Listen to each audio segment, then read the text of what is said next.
Tonight was particularly dark, the crescent moon losing its battle with the bullying night. It was midnight, and a homeless man named Frank Lutz lugged the only thing he owned in the world besides the clothes on his back, his fishing pole. It was all he'd needed for most of his life. And tonight, he was heading down to the inky waters of Dark Lake. The tall, scrawny man expertly made his way toward the water. It was the footsteps that followed behind him, that made the hairs on his neck stand at attention. "Who's there?" Frank called out, looking around. But there was only a wall of pitch blackness behind him.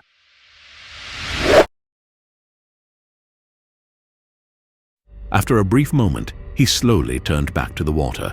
He stood at the water's edge, cast his line, and soon lost himself in the quiet serenity of fishing at night with a bottle of moonshine. He'd even caught a small fish, but he'd decided to throw it back in hopes of something bigger. His excitement grew when his line met resistance, and he began to reel it in. This promised to be a big fish indeed. Then his pole snapped in half under the weight of his catch. Frank jumped into the water,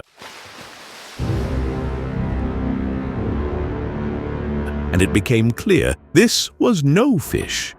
It was a body. He turned it over, and dead eyes stared up at him, mouth frozen open, a piece of rolled-up paper jutting from deep in the mouth. Frank gasped, releasing the body, allowing it to sink below the surface of the water. He trudged out of the lake. That's when he heard it, a splash in the water, and the sinister whispers. They were headed his way. Frank scrambled up the embankment and out of the woods. He heard the footsteps chasing him, many footsteps chasing him. He broke through the woods, made it to the sidewalk, and ran. He ran until the footsteps slowly faded. He saw headlights in the distance and waved his arms wildly. The oncoming truck slowed to a stop in front of him. "Well, hello there, Frank," the driver smiled.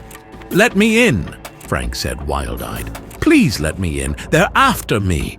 The driver's smile widened. "No, Frank, they aren't after you. They've already caught up to you." Welcome to Stragglersville. We hope you'll enjoy your stay. You don't really have a choice.